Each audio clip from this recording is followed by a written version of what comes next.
കൊച്ചിയിൽ ഒരു 9ാം ക്ലാസ് വിദ്യാർത്ഥിനിയെ 10ാം ക്ലാസ്സുകാരനായ ആൺ സുഹൃത്ത് ലഹരി നൽകി പീഡിപ്പിച്ചു.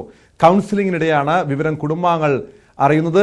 മറ്റു സുഹൃത്തുക്കളുമായി ചേർന്ന് ആൺ സുഹൃത്ത് ലഹരി ഉപയോഗിക്കുന്ന ഞെട്ടിപ്പിക്കുന്ന ദൃശ്യങ്ങളും പുറത്തു വന്നിട്ടുണ്ട്.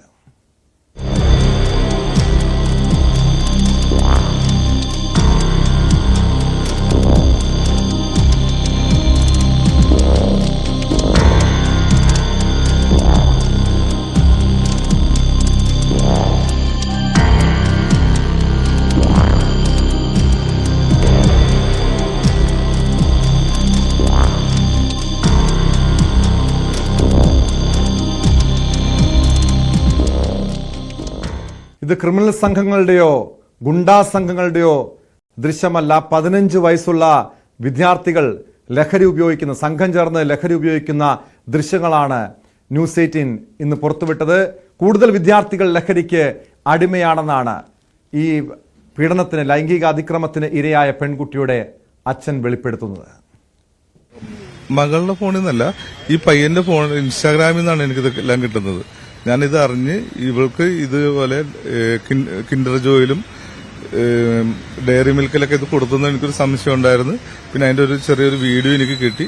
പിന്നെ ബാക്കി എന്റെ ഒരു അന്വേഷണത്തിൽ നിന്നാണ് എനിക്കിതൊക്കെ മനസ്സിലായത്. ഞാൻ ഇവരെല്ലാം ഈ കുട്ടികളുടെയൊക്കെ ഇൻസ്റ്റയിൽ കയറിയപ്പോഴത്തേക്കും ഇവരൊരു ഹാബിറ്റ് എന്ന് തന്നെ പറയാം. ഇവർ ചെയ്ത എല്ലാ ഇത്തരം ക്രിമിനൽ പ്രവൃത്തികളും ഇവര് വീഡിയോ ഒക്കെ ഇട്ടിട്ടുണ്ടായി. ഇതൊന്നും ഡിലീറ്റ് ചെയ്തിട്ടുണ്ടായില്ല. എല്ലാം, അതായത് ഇപ്പൊ കഞ്ചാവ് വലിക്കുന്നത്, പിന്നെ മറ്റേ മെത്തഡിന് കല്ല ആ സാധനം ഉപയോഗിക്കുന്നതിന്റെ ഫോട്ടോ, വീഡിയോ, പിന്നെ ഇതിന്റെ എല്ലാം വോയിസ് ക്ലിപ്പ്, പിന്നെ ബൈക്ക് മോഷ്ടിക്കുന്ന ഫോട്ടോ, അതിന്റെ വീഡിയോ, പിന്നെ വോയിസ് ക്ലിപ്പ്, അങ്ങനെ ഇവർ ചെയ്ത ഈ ഡയറി മിൽക്ക് പൊട്ടിക്കുന്ന രീതി, ഇതൊക്കെ അതിൽ കിടപ്പുണ്ട്. അപ്പൊ അതിതാണ് എനിക്ക് ഇത്തരം കാര്യങ്ങൾ മനസ്സിലായത്. വിശദാംശങ്ങളുമായി നവമി ദിനേശ് ചേരുന്നുണ്ട്. നവമി, ഏതാനും ആഴ്ചകൾക്ക് മുൻപ് എറണാകുളം ചോറ്റാനിക്കരയില് ഒരു പെൺകുട്ടി ലൈംഗിക ചൂഷണത്തിന്, അതായത് ലൈംഗിക അതിക്രമത്തിന് ഇരയായ അതിജീവിതയായ ഒരു പെൺകുട്ടിയുടെ മരണവുമായി ബന്ധപ്പെട്ട വാർത്ത നവമി റിപ്പോർട്ട് ചെയ്തതാണ്. അന്ന് ആ കേസിലെ പ്രതിയായിട്ടുള്ള യുവാവ് ലഹരി നൽകി ആ പെൺകുട്ടിയെ അതിക്രൂരമായി ലൈംഗിക ചൂഷണത്തിന് ഇരയാക്കുന്നു. പിന്നീട് മരണം വരെ സംഭവിക്കുന്ന സാഹചര്യമുണ്ടായി. പക്ഷെ ഇത് 10ാം ക്ലാസ്സിൽ പഠിക്കുന്ന ഒരു വിദ്യാർത്ഥിയാണ് പെൺസുഹൃത്തിനെ ലഹരി നൽകി പീഡിപ്പിക്കുന്നത്. അതിനുശേഷം പുറത്തു വന്നിരിക്കുന്ന ദൃശ്യങ്ങൾ ഞെട്ടിപ്പിക്കുന്നതാണ്. അത് നമ്മുടെ കൊച്ചു കേരളത്തിൽ ഇവിടുത്തെ സ്കൂളുകളിൽ ലഹരി ഉപയോഗം വളരെ സജീവമായി നടക്കുന്നുണ്ട് എന്ന് കൂടി തെളിയിക്കുന്നൊരു വാർത്തയാണ്, ദൃശ്യങ്ങളാണ് ഇപ്പോൾ മലയാളികൾ കാണുന്നത്. എന്താണ് അവിടെ സംഭവിച്ചത്? ഈ പെൺകുട്ടിയെ എത്ര നാളായി ഇയാൾ ലൈംഗികമായി ഈ 10ാം ക്ലാസ്സുകാരൻ ലൈംഗികമായി ചൂഷണം ചെയ്യുന്നുണ്ടായിരുന്നു? എങ്ങനെയാണ് വിവരം പുറത്തു വന്നത് നവമി?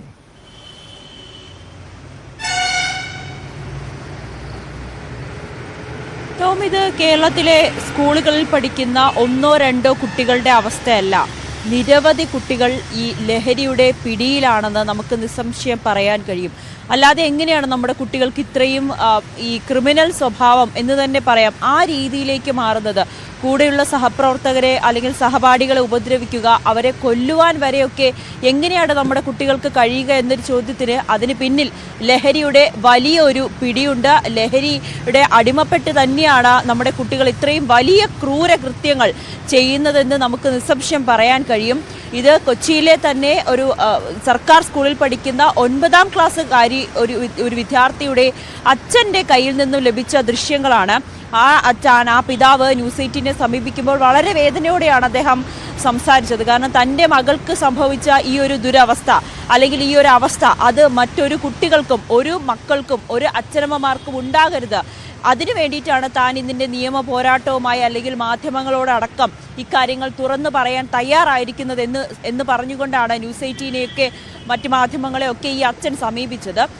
ഈ മകൾക്ക് ഇത്തരത്തിലൊരു ലൈംഗിക പീഡനം ഉണ്ടായി എന്ന് കൗൺസിലിങ്ങിലൂടെയാണ് അറിയുന്നത്. സ്കൂളിൽ നടത്തിയ ഒരു കൗൺസിലിംഗ് വഴിയാണ് കുട്ടി ഇക്കാര്യം പറയുകയും പിന്നീട് മാതാപിതാക്കൾ കൂടുതൽ വിശദാംശങ്ങൾ ചോദിച്ചറിഞ്ഞപ്പോഴാണ് 10ാം ക്ലാസ്സിൽ പഠിക്കുന്ന മറ്റൊരു സ്കൂളിൽ 10ാം ക്ലാസ്സിൽ പഠിക്കുന്ന യുവാവാണ് തന്നെ ലൈംഗികമായി ഉപദ്രവിക്കുകയും ഒപ്പം ഈ മിഠായി, അതായത് ഡയറി മിൽക്കിലും കിൻഡർ ജോയിലും ഒക്കെ ഈ ലഹരി കലർത്തി നൽകിയതെന്നൊക്കെ ഞെട്ടിപ്പിക്കുന്ന വിവരം ഈ കുട്ടി തൻ്റെ മാതാപിതാക്കളോട് പറയുന്നത്. പിന്നീട് ഈ മാതാപിതാക്കൾ ആത്മഹത്യ ചെയ്താലോ, കാരണം അത്രയും വലിയ നാണക്കേടാണ് തൻ്റെ മകൾക്ക് സംഭവിച്ചത്, ഇനി എന്തിന് ജീവിക്കണമെന്ന് ചിന്തിച്ചുകൊണ്ട് ഇവർ ആത്മഹത്യയ്ക്ക് പോകുന്നു. പക്ഷെ അതിനവരെ അനുവദിക്കുന്നില്ല. അവർക്ക് അതിനുള്ളൊരു ധൈര്യം കിട്ടാത്തതിനാൽ പിന്നെ തിരിച്ച് വീട്ടിലേക്ക് വരുന്നു. അപ്പോഴാണ് ഇവരെ കാണാനെത്തിയ ഒരു സുഹൃത്ത് പറയുന്നത്, നിന്റെ മകൾക്ക് ഇങ്ങനെ ഒരു സംഭവം ഉണ്ടായി, ഇതുപോലെ ചതിക്കുഴിയിൽ അകപ്പെടുന്ന നിരവധി കുട്ടികളുണ്ട്, അതാണോ പെണ്ണോ വ്യത്യാസമില്ലാതെ അവരെ രക്ഷിക്കണം, അല്ലെങ്കിൽ അവർക്ക് വേണ്ടി എന്തെങ്കിലും ചെയ്യണം എന്നുള്ളൊരു ഉപദേശം നൽകുകയും അതിനെ തുടർന്നാണ് ഈ പോലീസിലടക്കം പരാതി നൽകുകയും ചെയ്തത്. പോലീസ് ഈ കുട്ടിയെ, ആൺ സുഹൃത്തിനെ പിടികൂടിയിരുന്നു. 10ാം ക്ലാസ്സിൽ പഠിക്കുന്ന വിദ്യാർത്ഥിയാണ്. ഇവനെ ജുവനൈൽ ഹോമിൽ കൊണ്ടുപോയി അതിനുശേഷം ജാമ്യത്തിൽ ഇറങ്ങുകയും ചെയ്തു. പോലീസ് പറയുന്നത് ഈ പ്രായപൂർത്തിയാകാത്ത കുട്ടികൾ ഇത്രയും വലിയൊരു കുറ്റകൃത്യങ്ങൾ ചെയ്താൽ അവരെ ശിക്ഷിക്കാനുള്ള നിയമം നമുക്കില്ല, അല്ലെങ്കിൽ അവരെ ഒരു കൗൺസിലിങ്ങിലൂടെ അവരെ നേരെയാക്കുക. പക്ഷേ അതൊരു ജുവനൈൽ ഹോമിൽ കൊണ്ടുപോയി 2 ദിവസത്തിനുള്ളിൽ കൗൺസിലിംഗ് ചെയ്താൽ ഇവൻ നേരെയാകില്ല എന്നുള്ളത് നമുക്കറിയാം. കാരണം അത്രയേറെ ലഹരിക്ക് അടിമപ്പെട്ടു പോയ കുട്ടികളാണ് ഇവരൊക്കെ. ഇവർ സംഘം ചേർന്ന് ലഹരി ഉപയോഗിക്കുന്നു, അതെല്ലാം ഇവർ പകർത്തുന്നു. അതിൻ്റെ ദൃശ്യങ്ങൾ പകർത്തി ഇവർ ഇൻസ്റ്റഗ്രാമിലൂടെ പരസ്പരം സുഹൃത്തുക്കൾക്കുമായി കൈമാറുന്നു. ആ ദൃശ്യങ്ങളാണ് ഈ പെൺകുട്ടിയുടെ അച്ഛൻ, ആ പെൺകുട്ടിക്ക് ഈ ആൺസുഹൃത്തിൻ്റെ ഇൻസ്റ്റഗ്രാമിൻ്റെ പാസ്വേഡ് അറിയാമായിരുന്നു. അത് അച്ഛനോട് പറഞ്ഞു കൊടുക്കുകയും അച്ഛൻ അതിൽ നിന്നാണ് ഈ യുവാവിൻ്റെ ഇത്തരത്തിലുള്ള ഞെട്ടിപ്പിക്കുന്ന ദൃശ്യങ്ങളടക്കം കണ്ടെത്തുകയും ചെയ്തത്. ഓഡിയോ സന്ദേശമൊക്കെ ഉണ്ട് അതിൽ. ഈ ലഹരി ഉപയോഗിക്കുന്നതിനെ പറ്റിയും അത് ഉപയോഗിച്ചു കഴിഞ്ഞാൽ എന്താണ് സംഭവിക്കുന്ന, എത്രമാത്രം ലഹരിയാണ് അവർക്ക് കിട്ടിയത്, അത്തരം കാര്യങ്ങൾ വിശദീകരിക്കുന്ന ഓഡിയോ സന്ദേശം കൂടി ഉണ്ടായിരുന്നു. എന്തായാലും വളരെ ഞെട്ടിപ്പിക്കുന്ന കാര്യം തന്നെയാണ് ടോം ഓരോ ദിവസവും പുറത്തു വന്നുകൊണ്ടിരിക്കുന്നത്.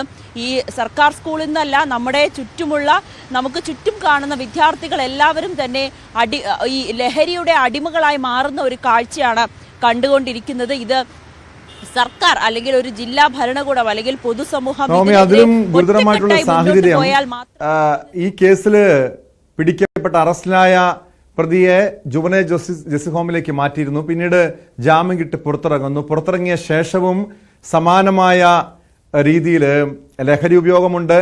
ഈ ലഹരിക്ക് വേണ്ടി മോഷണം നടത്തുന്നുണ്ട്. നമുക്കറിയാം, ലഹരിക്ക് വേണ്ടി പണം കണ്ടെത്താൻ മാതാപിതാക്കളെ ഉപദ്രവിക്കുകയും കൊലപ്പെടുത്തുകയും ചെയ്യുന്ന സംഭവങ്ങളൊക്കെ സമീപകാലത്ത് പലപ്പോഴായി നമ്മൾ വാർത്ത റിപ്പോർട്ട് ചെയ്യുന്നതാണ്. ഈ വിദ്യാർത്ഥിയെ, അതായത് പ്രതി ചേർക്കപ്പെട്ട ഈ വിദ്യാർത്ഥിക്കെതിരെ എന്ത് നിയമ നടപടിയാണ് സ്വീകരിച്ചത്? ഇപ്പോഴും ഈ ജുവനൈൽ ജസ്റ്റിസ് ഹോമിന് പുറത്താണോ? ഇതുപോലെ തന്നെ ലഹരി ഇടപാടുകളുമായി മുന്നോട്ട് പോവുകയാണോ ഈ വിദ്യാർത്ഥി?